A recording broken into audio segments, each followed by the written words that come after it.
အားလုံးပဲမင်္ဂလာမနက်ခင်းပါဒီနေ့ကတော့ဖုန်းတို့ဘာကြောင့်ရလေးဆွေးနွေးပေးခြင်းလဲလို့ဆိုတော့သားသမီးတွေကိုနေ့စဉ်အစိတ်ကျွေးတတ်နေမိတဲ့မိဘများဆိုတဲ့အကြောင်းအရာလေးပဲဖြစ်ပါတယ်ဆိုတော့ခေါင်းစဉ်လေးကတော့နည်းနည်းကျန်းတယ်ပေါ့လေဒါပေမဲ့အမှန်တရားဖြစ်တဲ့အတွက်စိတ်ခါကြီးလိုသဘောထားပြီးတော့အနေငယ်နားထောင်ပေးကြပါဒီနေ့ခေတ်မှာအားလုံးလည်းသိကြပါလိမ့်မယ်တော်တော်များများကလေးတွေonline မှာမတော်တရော်တွေတင်ကြတယ်မတော်တရော်တွေလောက်ကြတယ်ရာဇဝတ်မှုတွေဖြစ်ကြတယ်ပေါ့လေဟိုနေ့ကဆိုမဲ့ဖုန်းတို့ TikTok မှာကလေးတွေတည်သွားတဲ့သူတွေရဲ့အုပ်ကူပေါ်မှာတက်ပြီးတော့ TikTok ရိုက်ကနေကြတာလေဆိုတော့အဲ့ဒီအုပ်ကူတွေကြည့်လိုက်တဲ့အခါဖះเจ้าသိမ်ရန်ဒါကာကြီးဆိုတဲ့ဆိုင်းဘုတ်တွေတွေ့ရတယ်ဖះတကာเจ้าတကာကြီးတွေအုပ်ကူပေါ့အဲ့တော့ဒီကလေးတွေကတည်သွားတဲ့သူတွေပေါ်မှာဒီလိုမျိုးမယုံမသိမလေးမစားမလုပ်တင်ဘူးဆိုတော့အသိဉာဏ်မရှိကြတော့ဘာကြောင့်မရှိတာလဲလို့ဆိုရင်ဒါမိဘတွေပဲဖုန်းလို့ပြောရမှာပါပဲဆိုမိဘတွေကဒီနေ့ခေတ်မှာကလေးတွေကိုဆုံးမတဲ့နေရာမှာအင်မတန်ရော်ရဲတယ်ပြီးတဲ့ခါကျတော့လူမန်းမသိတတ်စခင်အရွယ်တွေကကလေးတွေရဲ့လက်ထဲကိုသူတို့တယ်လီဖုန်းတွေပေးထားကြတယ်တယ်လီဖုန်းထဲမှာတွေ့တာကိုဟုတ်မြင်တာကိုအမှန်လို့ထင်ပြီးသူတို့လိုက်လုပ်ကြတယ်သူများလုပ်ရင်လိုက်လုပ်မှာပဲဆိုတော့ဒါအဓိကဘသူတွေကြောင့်ဖြစ်နေတာလဲပြောရရင်ဒီနေ့ခေတ်မိဘတွေကြောင့်ဖြစ်နေတာပဲဆိုတော့ဘုန်းတို့သိမကြခင်ကလည်းတွေးလိုက်တယ်ဒါအမေရိကန်နိုင်ငံမှာဂိမ်းဆက်သိမ်းလိုက်တဲ့အဖေကိုသားတနက်နဲ့ပြန်ပစ်တက်ပလိုက်တာပေါ့လေဆိုတော့အဲ့ဒါမျိုးကမြန်မာနိုင်ငံမှာလည်းဖြစ်ဖူးပါတယ်နှစ်ပိုင်းလောက်တော့ရှိသွားပြီပေါ့လေအမေကထမင်းချက်နေတယ်သားဖြစ်တဲ့သူကမိဖို့ချောင်းထဲမှာဂိမ်းဆော့တော့သားကြီးဈေးဆိုင်မှာအမေလိုအပ်တာလေးရှိလို့ဥပမာပေါ့ကြက်သွန်လိုလို့ပေါ့တော့ဝယ်ဆမ်းမအောင်ဆိုဒီတပွဲပြီးမှသွားမယ်ဆိုတော့နောက်တစ်ခါခိုင်းလိုက်လေဒီတပွဲပြီးမှနောက်တစ်ခါခိုင်းလိုက်လေဒီတပွဲပြီးမှဆိုတော့အမေကဒီလောက်သူပင်ပန်းပန်းချက်ပြုတ်နေတဲ့အချိန်မှာဒါလေးတော့အကူကြီးမရရကောင်းလားဆိုပြီးတော့တားဖြစ်တဲ့သူကိုတွားပြီးတော့ဒီခေါင်းကိုလက်နဲ့ရိုက်လိုက်တယ်တဲ့ရိုက်လိုက်တဲ့အချိန်မှာဂိမ်းပေါ်မှာအာယုံတအားရောက်နေတယ်တဲ့အမေကိုဓာတ်နဲ့ထားထိုးတယ်အဲ့ဒါတော့သေတော့မသေးဘူးအဲ့လိုဖြစ်သွားတယ်ဒါဒီတယ်လီဖုန်းတွေကိုအလွန်အကျွံသားသမီးတွေကိုဒါအာမနာနဲ့ပြောရင်တော့ဖုန်းစီးမကမ်းပဲပေးသုံးထားခြင်းရဲ့ဒါစူးကျိုးပေါ့ဒါတွေကဘသူတွေကြောင့်ဖြစ်နေတာလဲလို့ဆိုရင်ကလေးတွေမှားတာတော့မှန်တယ်မှားယွင်းမှုတွေလုပ်တယ်ပေါ့လေဒါပေမဲ့အဲ့ဒါတွေကဘာကြောင့်အဲ့ဒီအမှားတွေလုံးမိတာလဲလို့ဆိုရရှင်မိဘတွေရဲ့အလွယ်လန်းလိုက်မှုပေါ့ငငယ်လေးတွေကကလေးတွေကိ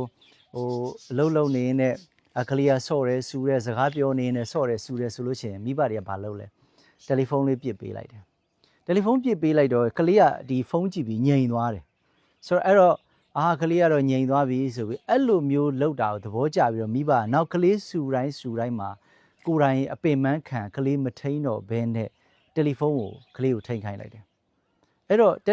လူမန်းမသိတဲ့အစအရွယ်တွေကကလေးကိုတယ်လီဖုန်းကိုထိန်ခိုင်းလိုက်တဲ့အတွက်တစ်သက်လုံးအဲ့ဒီကလေးကိုဒီတယ်လီဖုန်းကပဲထိန်ချုပ်သွားတယ်ပေါ့ထိန်ချုပ်လိုက်တဲ့အတွက်တယ်လီဖုန်းတွေကပြောတာအမှန်လောက်တာအဟုတ်အဲ့လိုထင်ပြီးတော့ဒီနေ့ခေတ်ကလေးတွေကလူငယ်အချို့ပေါ့နော်ရိုင်းဆိုင်လာကြတယ်ကြမ်းတမ်းလာကြတယ်လူကြီးသူမှမှန်းမသိရမ်းတန်ကမှန်းမသိ online လဲတင်သင့်တာမတင်သင့်တာမသိအဲ့လိုမျိုးတွေဖြစ်လာကြတယ်ပေါ့လေဒါကလေးတွေအတွက်ပြောတာပါလူကြီးတွေမိုက်နေရတော့ဖုန်းလို့မဆိုလို့ပါဘူးအဲ့တော့ဖုန်းတို့ဒီသာသနာပေါင်းမှာလည်းရှိတယ်ဒါဖုန်းတို့ကိုရင်လေးတွေမှာရှိတယ်ဒါပုံမှန်လေးပြောပြတာဝန်ခံတာပေါ့လေဖုန်းတို့ကိုရင်လေးဆိုလဲဖုန်းတို့မတိလိုက်ခင်မှာ TikTok မှာလိုကိုယုံမပါဘဲနဲ့အရှစ်သင်းနေနဲ့ရိုက်လိုက်တာပါတာဒါတွေရှိတယ်ဆိုတော့အဲ့လိုရှိတဲ့အခါဖုန်းတို့တီးတော့ဖုန်းသိမ်းပြီးတော့အဆုံးမတင်တာဆုံးမအဲ့လိုအမြဲတမ်းခဏလောက်ရတယ်ပေါ့လေဆိုတော့အဲ့ဒီလိုမျိုးမလုပ်ဘူးဆိုလို့ရှိရင်တော့ဒီကလေးတွေကဒီလိုမျိုးဖြစ်လာမှာပဲအဲ့ဒါလေးကိုဖုန်းကဒီဘာနဲ့ဥမာပေးပြီးတော့ပြောချင်လဲလို့ဆိုတော့အရွယ်မတိုင်သေးခင်မှာပဲအစာတသက်လက်ကိုအာနာအပ်မိတဲ့ဒီဗိမိတာရာမင်းကြီးရဲ့အဖြစ်ဆိုးမျိုးနဲ့ဘုန်းတို့ဥမာပေးပြီးတော့ပြောချင်ပါတယ်ဆိုတော့ဗိမိတာရာမင်းကြီးကသူကိုယ်တိုင်လည်းဖရာတရားတန်ခါယရနာသုံးပါးကိုအသက်လောက်မြန်နိုးတယ်ကိုယ်ွယ်တယ်စီးကတ်တယ်သားကိုလည်းအင်ပတန်ချစ်တယ်ဒါပေမဲ့ဒါအားလုံးတည်ပြီးသားဆိုဘုန်းတို့အချင်းချုပ်လေးပဲပြောလိုက်တော့မယ်ပေါ့လေသားကိုအင်ပတန်ချစ်တဲ့စိတ်ကချစ်ရမရောက်ဖ ೇನೆ 200ရောက်သွားတယ်ပေါ့ဆိုတော့အသက်16နှစ်အရွယ်မှာပဲအာနာလူချင်းတဲ့သားကိုအလိုလိုက်ပြီးတော့အာနာပေးလိုက်တယ်အဲ့ဒါအဇာတသက်လက်ကိုအာနာအပ်လိုက်တယ်ဆိုတော့အဲ့ဒါပြောတာအရွယ်မတိုင်သေးပဲနဲ့အဇာတသက်လက်အာနာအပ်လိုက်တဲ့ခါကျတော့မလှုပ်ထိုက်တဲ့အလုပ်တွေလုပ်တယ်ပြီးတော့မိဘပါတတ်တဲ့အဆင့်ရောက်သွားတယ်ဆိုတော့အဲ့ဒါကအဇာတသက်ရဲ့မိုင်မဲမှုလို့ပြောလို့ရတယ်လို့ဘုန်းတို့ဗိမိတာရာမင်းကြီးရဲ့ ဒီပော့ဆမှုလို့လည်းပြောနိုင်ပါတယ်။ဘာကြောင့်ဗိမိတာရမင်းရဲ့ပော့ဆမှုလို့ပြောရတာလဲလို့ဆိုတော့ခုနဖုန်းတို့ပြောသလိုပေါ့လေဟိုဗိမိတာရမင်းကြီးကသူကိုယ်တိုင်လည်းဖရာတရားတန်ခါယေနာ၃ပါးကိုကိုးကွယ်တဲ့စီးကတ်တယ်သို့တော့ဒီသားလေးကိုဆုံးမတဲ့နေရာမှာဆုံးမတဲ့နီလန်မကြဘူးပေါ့လေအချစ်လုံးတော့လူလိုက်တယ်ဒါဘလောက်တောင်လူလိုက်တယ်ဆိုတော့အလုံးတီးပြီးသားပါငငယ်တွေကမမွေးခင်တွေကတတ်မဲ့သားလို့သိတာတောင်သူမွေးခဲ့တာပေါ့လေဆိုတော့အဲ့ဒီမှာတောက်လျှောက်လူလိုက်တယ်ယေနာ၃ပါးနဲ့ထိတွေ့မှုပိုင်းဆိုင်ရာအားနည်းခဲ့တယ်အားနည်းခဲ့တော့နောက်ဆုံးအဆိုးဆုံးကတော့ခုနအဖုံးတို့တင်ပြခဲ့တဲ့အရွယ်မတိုင်ခင်မှာပဲတားလက်ကိုအာနာအပ်ခဲ့တယ်ပေါ့လေအဲ့တော့နောက်ဆုံးအလုံးသိပြရတဲ့အတိုင်းသူ့ကိုပြန်တက်ခံရတယ်ပေါ့အဲ့တော့ဒီနေ့ခေတ်မှာဟိုသားသမီးတွေကိုအရွယ်မတိုင်မဲနဲ့တယ်လီဖုန်းပေးကင်နေတဲ့မိဘတွေဟာဟိုအရွယ်မတိုင်ခင်မှာပဲအစာတသက်လက်ကိုအာနာအပ်နေတဲ့မိဘတွေလိုပဲဖြစ်နေတယ်ဆိုတော့အချိန်တန်လို့ဒီသားသမီးဒုက္ခရောက်မယ်ကိုယ်ဘေးအန္တရာယ်ပေးမယ်ဖြစ်စေမယ်အချက်တကွဲကျိုးနဲ့ရစေမယ်သူမို့သူတို့ကိုသူတို့ဟိုဒုက္ခတစ်ခုခုလှုပ်လိုက်လို့ဥမာဆိုပါစို့မိဘပြန်တက်တာမတက်တာအသာထားဒါတွေကတော့ဖြစ်တော့ဖြစ်ခဲကိစ္စတွေပေါ့လေဆိုတော့ဒီတယ်လီဖုန်းမှာပဲအလွန်ကျွံအာယုံစိုက်ပြီးတော့ပြောမရဆိုမရဆုံးမမရဖြစ်လာရင်ဒါတွေကဘယ်သူကြောင့်လဲပြောရင်ဒီမိဘတွေကြောင့်ပဲဒါကြောင့်ဒီသားသမီးတွေမှာဖြစ်နေတဲ့များဒီဆင်းရဲဒုက္ခတွေအစိတ်တွေကမိဘတွေကျွေးနေတာ ਨੇ အတူတူပ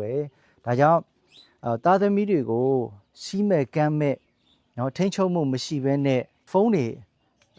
လက်လို့ဆိုပဲပေးသုံးနေတဲ့မိဘတွေဟာဒါသားသမီးကိုအစိတ်ကျွေးပြီးတော့တတ်နေတဲ့မိဘတွေနဲ့တူတယ်လို့ဒါဖုန်းတို့ဆိုလိုလိုက်တာဖြစ်ပါတယ်ဆိုတော့အဲ့ဒါမှာဖုန်းတော့အတူယူစရာကောင်းတာလေးကတော့ဟိုအလုံးတီဗီသားတထေးနာတပိန်ပေါ့လေနာတပိန်လည်းဒီလိုပဲသူသားဆိုးတာပဲချမ်းသာတဲ့မိဘတွေရဲ့သားသမီးတွေဆိုးတတ်တာပဲဆိုတော့ရဲတော့ဖဲရိုက်လောင်းဝစားလို့အချိန်ကုန်နေတဲ့ဒီသားလေးကိုဒါဖះเจ้าရောက်အောင်သူပို့ခဲ့တာပေါ့လေပို့တဲ့နေရာမှာလည်းဒီတိုင်းပို့လို့မရဟေးကောင်မင်းဖះเจ้าသွားဆိုရင်သွားမှာမဟုတ်ဘူးအဲ့တော့သူဘာလုပ်လဲဆိုတော့ဒါဥမာပေါ့လေတနေ့ကိုမင်းဖះเจ้าတစ်ခါသွားရင်တနေ့ကို100ပေးမယ်ဟိုကောင်ပတ်စံရကျင်တော့သွားတယ်ကြော်ရနေရပုံးပြီးတော့အိတ်ပြီးတော့ပြန်လာပေါ့လေအဲ့လိုသူတို့လုံနေတာတိတော့အနာတပင်ရဲ့နောက်3ရက်လောက်ကြာတဲ့ခါပေါ့လေ3ရက်လောက်ခါရတာရေးမင်းဒီတစ်ခါတော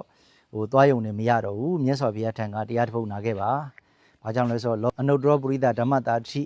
ိနော်လူနတ်ပြမတတ္တဝါတွေကိုအနှိုင်းမဲ့ဆုံးမလိမ္မာအောင်ဆုံးမတတ်တာလေမြတ်စွာဘုရားဆိုတာသိတဲ့အတွက်မြတ်စွာဘုရားတရားနာနိုင်ရင်တော့သူလိမ္မာပြီဆိုတာဒါအနာတပင်တတိယသိတယ်ပေါ့လေသိတဲ့ခါကျတော့ဒါမင်းဒီနေ့တရားတစ်ပုဒ်နာခဲ့တရားနာလို့ရရင်မင်းကို100မဟုတ်ဘူးမင်းကို900ပေးမယ်ဆိုတော့9ဆလောက်တက်သွားတော့ဟိုကပျော်တာပေါ့ကာလတဲ့နာမည်ကပြေးတယ်ဆိုတော့ဒီတခါတော့သူဟိုဂျောင်တစ်ကြောင်မှာတိုးအိတ်လို့မဖြစ်တော့ဘူးမဖြစ်တဲ့ခါကျတော့ကဲဒါဆိုရင်တော့ငါတရားတစ်ပုဒ်နာမှဖြစ်မယ်ဆိုမြတ်စွာဘုရားနဲ့မနီမွေတရားကြားလောက်ရနေရာမှာနေပြီးတရားနာလိုက်တာတရားလဲနာလို့တရားလဲရပြီးရောတခါတည်းအဲ့ဒီမှာကာလတော့တာပဲဖြစ်သွားတယ်တော့တာပဲဖြစ်တော့သူအိမ်ကိုပြန်လာတယ်အိမ်ကိုပြန်လာတဲ့အခါကျတော့သူ့ရဲ့အိမ်တွေကတည်ငြိမ်သွားတယ်အရင်နဲ့မတူတော့ဘူးအရင်တော့ဆိုရင်ခုံပေါက်ပြေးပြန်လာတယ်အဖေပတ်စံပေးတော့ပတ်စံလိုချင်လို့သူကဖះเจ้าသွားတာဟုတ်ဒီခါကျတော့သူတရားရလာတဲ့ခါကျသူ့အိမ်တွေကတည်ကြီးနေပြီငြိမ်သက်နေပြီအေးချမ်းနေပြီအဖေကတိလိုက်ပြီကာလလိမ္မာသွားပြီသောတာပန်အပင်မကြဘူးဆိုတော့တခြားမဟုတ်ပါဘူးသူကအပေကြနိုင်လောက်တဲ့မကောင်းဘူးသူမလုပ်တော့ဘူးအဲ့တော့ဘယ်ကြတော့မလဲအဲ့တော့လိမ္မာသွားပြီအဖေကတိတော့ငါသားအမေတရားနာခဲ့လားနာခဲ့ပါတယ်အဖေအဲ့တော့ငါသားတရားအဖေနာခြင်းလို့ကွယ်ပြန်ဟောပါအောင်သားထံကနေအဖေကတရားတောင်းတယ်တရားတောင်းအဲ့နဲ့သားကလည်းပဲသူရတဲ့သူနာခဲ့ရတဲ့တရားလေးပေါ့လေအဲ့ဒါလေးသူပြန်ဟောတဲ့ကအဖေကြီးကသဘောကျလွန်းလို့ငါသားအမေတရားလေးကောင်းလိုက်တာကွယ်အဲ့တော့အဖေကြိုက်လွန်းလို့သဘောကျလွန်းလို့ငါသားကိုအဖေအသက်ပြ900မဟုတ်ဘူး1000ပေးပါတယ်ဓမ္မပူဇာပါဒီလိုပေးတော့သားဘာပြောလဲဆိုတော့မယူတော့ဘူးအဖေတဲ့ကျွန်တော်အခုရလာတဲ့တရားကို1000နဲ့လည်းမလင်းနိုင်ဘူး1000နဲ့လည်းမလင်းနိုင်ဘူး3သိန်းနဲ့လည်းမလင်းနိုင်ဘူးတဲ့အဲ့တော့ကျွန်တော်တရားဟာအနှိုင်းမဲ့တရားဖြစ်တယ်ဒါကြောင့်အဖေပစံနဲ့ကျွန်တော်တရားတန်ဖိုးမဖြတ်နိုင်ဘူးဒီလိုပြောပြီးတော့ကာလပစံမယူတော့ဘူးပေါ့လေဆိုလိုချင်တာကတော့သားသမီးတွေကိုဆုံးမတဲ့နေရာမှာသူတို့လိုချင်တာကြီးတွေပေးလို့လည်းမရဘူးကိုလိုချင်တာကြီးပဲတောင်းလို့မရဘူးအလျှော့တင်းလေးပေါ့ဥမာအနာတပင်လိုမျိုးသူလိုချင်တဲ့ပစံလေးပေးတယ်ကိုဖြစ်စေချင်တဲ့ဖះเจ้าလေးသွားခိုင်းတယ်နောက်ဆုံးအဲ့လိုအလျှော့တင်းလုပ်ရင်းနဲ့ပဲကာလဟာလိမ္မာသွားပါတယ်ဒါကြောင့်ဒီနေ့ခင်မိဘတွေကိုဘုန်းကဗိမိတာရတို့နော်ဟိုကောသလတို့လိုအဖြစ်ဆိုးတွေနဲ့မကြုံစေချင်ဘူးမိဘကသားသမီးကိုနေ့စဉ်ဒုက္ခရောက်အောင်အစိတ်ကျွေးတတ်နေတဲ့မိဘမျိုးတွေမဖြစ်စေချင်ဘူးနော်အနာတပိန်လိုမျိုး